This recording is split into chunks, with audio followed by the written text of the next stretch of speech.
함께 보실 말씀은 레위기 17장 14절에서 29절까지입니다. 29절까지 레위기 27장 14절에서 29절까지 좀 긴데요. 교독해서 읽도록 하겠습니다. 만일 어떤 사람이 자기 집을 성별하여 여호와께 드리려 하면 제사장이 그 우열간에 값을 정할지니 그 값은 제사장이 정한 대로 될 것이며, 그 사람이 자기 집을 물으려면 내가 값을 정한 돈에 그 5분의 1을 더할지니 그리하면 자기 소유가 되리라. 만일 어떤 사람이 자기 기업된 밭 얼마를 성별하여 여호와께 드리려 하면 마지기 수대로 내가 값을 정하되 보리 한 호멜지기에는 은 50세겔로 계산할지며, 그가 그 밭을 희년부터 성별하여 드렸으면 그 값을 내가 정한 대로 할 것이. 만일 그 밭을 희년 후에 성별하여 드렸으면 제사장이 다음 희년까지 남은 연수를 따라 그 값을 계산하고 정한 값에서 그 값에 상당하게 감할 것이며, 밭을 성별하여 드린 자가 그것을 물으려면 내가 값을 정한 돈에 그 5분의 1을 더할지니 그리하면 그것이 자기 소유가 될 것이요. 만일 그가 그 밭을 무르지 아니하려거나 타인에게 팔았으면 다시는 무르지 못하고 되어서 그 밭이 돌아오게 될 때에는 여호와께 바친 성물이 되어 영영이 드린 땅과 같이 제사장의 기업이 될 것이며, 만일 사람에게 샀고 자기 기업이 아닌 밭을 여호와께 성별하여 드렸으면 제사장은 그를 위하여 희년까지 계산하고 그는 내가 값을 정한 돈을 그날에 여호와께 드려 성물을 삼을지며, 그가 판 밭은 희년에 그 판 사람 곧 그 땅의 원주인에게로 되돌아갈지니라. 정한 모든 값은 성소의 세겔로 하되 20게라를 한 세겔로 할지. 오직 가축 중에 처음 난 것은 여호와께 드릴 첫 것이라. 소나 양은 여호와의 것이니 누구든지 그것으로는 성별하여 드리지 못할 것이며, 내가 정한 값에 그 5분의 1을 더하여 물을 것이요 만일 무르지 아니하려면 내가 정한 값대로 팔지니라. 어떤 사람이 자기 소유 중에 오직 여호와께 온전히 바친 모든 것은 사람이든지 가축이든지 기업의 가치든지 팔지도 못하고 무르지도 못하나니 바친 것은 다 여호와께 지극히 거룩함이며, 온전히 바쳐진 그 사람은 다시 무르지 못하나니 반드시 죽일지니라. 아멘. 레위기의 오늘 마지막 장을 보고 있습니다. 27장을 오늘 끝까지 제가 살피고 내일은 제가 레위기를 전체 마무리하는 궤관으로 레위기를 마무리하려고 합니다. 여러분 레위 설교 들으신다고 고생이 많으셨죠? 예, 설교하는 목사들도 힘듭니다. 레위기가 끝나면 시편으로 넘어갈 예정입니다. 계속된 은혜가 있었으면 좋겠습니다. 27장, 레위기 27장은 어제 우리가 설교 들었던 대로 하나님께 드리는 서원에 대한 내용과 11조에 대한 내용으로 마무리하고 있습니다. 왜 수많은 계율의 마무리가 서원과 제물의 드림에 대한 규정인가를 생각하면 명확하죠. 하나님은 우리의 물질의 관리가 겸행의 마무리가 된다고 명하고 계십니다. 그리고 규율들을 정확하게 명명하심으로 우리의 재물의 삶 또한 훈련되어야 한다고 말씀하고 계신 것이죠. 1절부터 13절은 사람과 동물에 대한 서원입니다. 14절과 25절은 이제 집과 밭, 요즘 말로 말하면 부동산이죠. 부동산에 대한 서원에 대한 내용을 가지고 있습니다. 좀 더 세분화한다면 먼저는 집, 그리고 이제 기업으로 받은 땅, 그리고 내가 산 땅, 이렇게 이제 세 가지로 분류가 되고요. 특징은 집과 밭을 드리는 일이고, 드림을 무르고 싶을 때에는 5분의 1을 돈을 더 붙여서 다시 물려야 한다라고 말씀하고 계십니다. 이 27장 14절부터 29절에 나와 있는 말씀에서 우리가 특별히 하나님께 드리는 이 서원에 대해서 오늘 여러분들에게 좀 더 깊이 설명을 할 건데요. 무르는 것에 대해서 자주 반복해서 이야기하고 있습니다. 여러분 헌금 내시면 교회 다시 물으십니까? 안 물으시거든요. 근데 이상하게 왜 레위기 17장은 물음에 대해서 자주 반복을 하면 5분의 1을 붙여가지고 다시 받아라, 다시 주겠다라고 이야기를 하고 있을까요? 우리는 이 서원을 할 때 하나님께 서원 기도 드릴 때가 있습니다. 여러분, 특별히 언제 우리가 서원 기도를 드릴까요? 급한 일이 생겼을 때. 성경에도 서원 기도가 나옵니다. 급한 일이 생겨서 하나님이 급하게 저를 좀 도와주셔야 할 때. 그때, 그리고 신앙이 조금 무르익지 않고 신앙이 약할 때는 서원 기도를 드릴 수 있습니다. 어떤 거예요? 하나님 이거 도와주시면 제가 이 첫 아들 드리겠습니다. 이거 도와주시면, 이거 해주시면, 나를 구원해 주시면 하나님 드리겠습니다. 자, 여러분, 서원의 기도가 나쁜 것은 아닙니다. 드릴 수 있고 하나님께 서원으로 또 영광 돌릴 수 있겠죠. 그러나 여러분, 하나님이 싫어하시는 서원이 있는 거예요. 어떤 서원입니까? 남발되는 서원. 그렇죠? 서원 기도가 남발이 되는 거예요. 여러분, 왜 헌금 드리십니까? 하나님이 드릴 테니까 이번 사업 성공하게 해주십시오. 이렇게 헌금 드리지 않죠. 우리는 어떻게 헌금을 드리나요? 하나님 우리에게 너무 많은 은혜를 주셨으므로 감사하는 마음으로 헌금을 드리죠. 이것이 우리의 하나님께 드리는 전하는 헌물에 대한 마음입니다. 근데 이 서원에 대해서 얘기를 할 때는 뭐예요? 마음대로 하나님과 서원을 조금 말을 이제 바꾸면 어떻게 되냐면 계약하는 겁니다. 하나님과 딜하는 거예요. 하나님 이 정도 드릴 테니까 요거 주십시오. 그럼 어떻게 됩니까? 협상이 되죠. 그 하나 안 주시면 어떡해요? 안 주시면 어떡합니까? 그럼 다시 받을게요. 그러니까 이 무르는 게 나오는 겁니다. 무르는 게 나오는 거예요.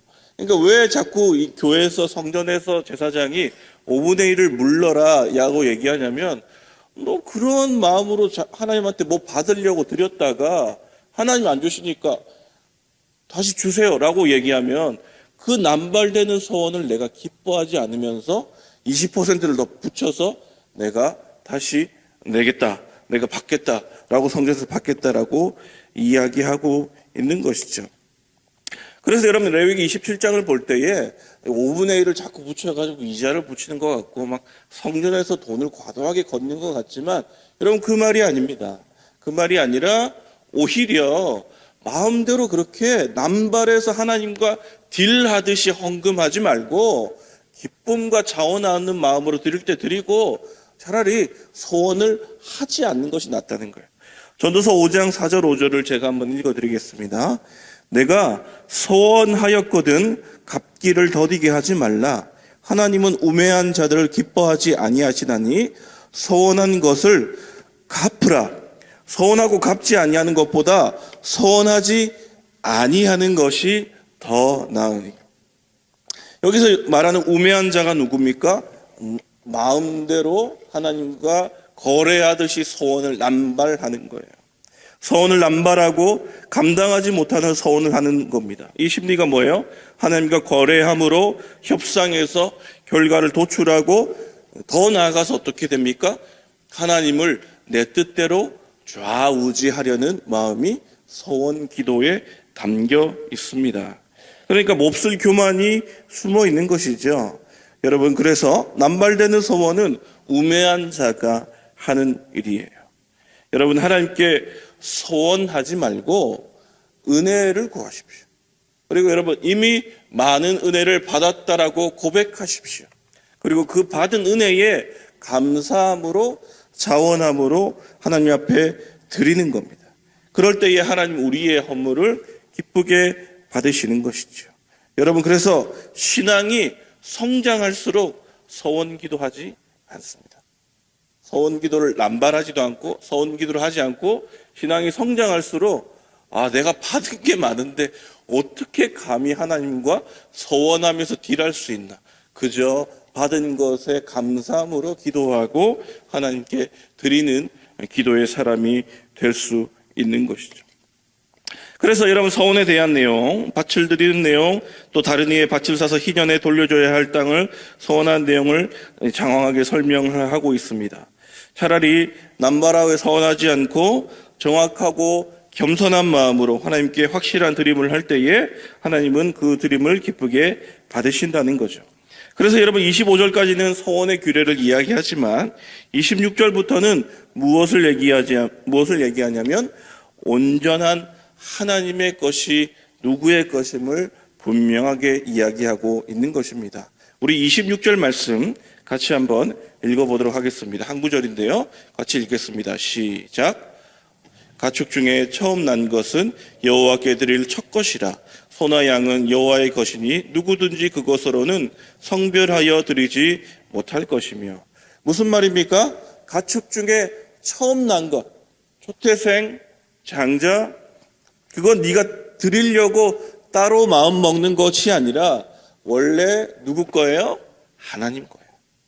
서원하고 자시고 할 것이 아니라 영원히 원래 하나님 것이야.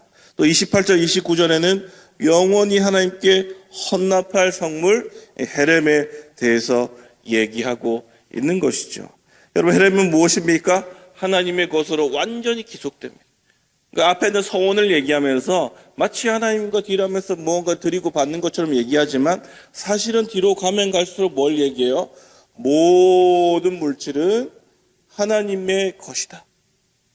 그죠? 하나님의 것이고 우리가 하나님께 드리는 헌물은 나머지 세금처럼 드리는 것이 아니라 원래 하나님의 것으로 드리는 것이고 나머지 것은 누구 거예요? 내 것이 아니라 하나님의 것인데 하나님이 우리의 뜻대로 하나님의 뜻대로 아름답게 사용하도록 허락하신 것이죠. 이것이 헌금에 대한 헌물에 대한 바른 마음인 것입니다. 사랑하는 여러분, 그러므로 레위기의 마지막이 우리가 하나님께 드려야 될 헌물, 헌금, 서원에 있음은 우리의 삶의 마지막, 이스라엘 백성들이 가나안 땅에 들어가서 궁극적으로 겪어야 할 마지막 시험이 그들의 물질에 있었다는 것을 우리에게 강력하게 이야기해주는 이 위치 자체, 레위기 27장의 위치 자체가 강력한 메시지가 된다는 것이죠. 하나님은 내는 이의 마음과 정성을 보시지 서원을 남바람으로 하나님과 거래하려는 사람들의 심리를 즐거워하지 않으십니다. 오히려 정확하게 하나님의 것을 드리고 나머지의 것을 하나님의 뜻대로 나를 위하여 사용할 때에 우리의 모든 물질이 하나님 주신 은혜다. 하나님 주신 사랑이다. 나에게 허락하신 그분의 놀라운 은총이다. 라는 것을 깨닫고 우리의 모든 물질을 주의 뜻대로 아름답게 선용하고 사용할 때에 우리의 모든 물질의 드림으로 말미암아 하나님은 영광 받으시는 것이죠. 말씀을 정리하도록 하겠습니다. 여러분, 수많은 계율들이 레위기에 있지만 결국 마지막이 하나님께 드리는 헌물과 서원에 있음은 그 위치 자체가 큰 의미입니다. 가나안 땅에 들어갔을 때 젖과 꿀이 흐르는 땅에 이스라엘 백성들이 들어갔을 때 이제 농경사회, 목축사회에서 농경사회로 들어갔을 때 축적되어지는 잉여 자본에 대한 축적이 잘못된 권력화로 이루어지고 하나님이 왕이 되는 것이 아니라 그들의 가지고 있었던 곡식이 권력으로 나누어지는 모든 잘못된 것들을 경계하고 계신 것이죠. 오직 경외 받으실 이는 하나님이시고 바른 물질로 하나님께 영광 돌릴 때 물질은 하나님을 섬기며 이 땅을 잘 살아갈 수 있는 도구가 됨을 우리는 기억해야 될 줄 믿습니다. 이번 주에 우리는 또 선교 헌금으로서 우리의 물질을 살아가는 선교사님들을 위하여서 어떻게 헌신할 것인가에 대해서 또 기도하며 헌물하였고 결단하였습니다. 우리의 평생의 삶에 있어서 하나님 주신 물질을 기쁨과 감사로 드리고 우리가 하나님과 거래하지 않고 모든 것을 주신 하나님께 감사하는 마음으로 사랑하는 마음으로 드릴 때에 하나님 주시는 놀라운 은혜와 사랑이 충만하게 우리에게 임할 줄 믿습니다. 마지막으로 신명기 16장 17절 말씀을 제가 한번 읽어드리고 제가 기도하고 마무리하도록 하겠습니다. 각 사람이 내 하나님 여호와께서 주신 복을 따라 그 힘대로 드릴지니라. 아멘. 제가 기도하겠습니다. 하나님, 길었던 레위기의 말씀을 우리에게 허락하시니 감사합니다. 수많은 계율들이 때로는 우리에게 하나님 주시는 억압과 또 너무 큰 규율이라 생각되어질지도 몰랐지만 생각해보니, 묵상해보니 하나님 우리를 사랑하시기 위하여 허락하셨던 놀라운 율법들인 줄 믿습니다. 하나님 27장에 나와 있었던 우리의 모든 물질들을 어떻게 드려야 할지를 우리의 평생의 삶을 통하여 훈련하게 하여 주시고, 그 훈련을 통하여서 물질에 오히려 자유롭고 하나님 내게 허락하신 모든 물질이 주의 축복이었구나 고백하며 아름답게 헌물하여 드리는 우리의 모든 삶 될 수 있도록 함께 하시고 인도하여 주시옵소서. 오늘의 삶도 주님께 올려드립니다. 함께 하시고 인도하여 주시옵소서. 감사드리며 우리 구주 예수 그리스도의 이름으로 기도드리옵나이다. 아멘.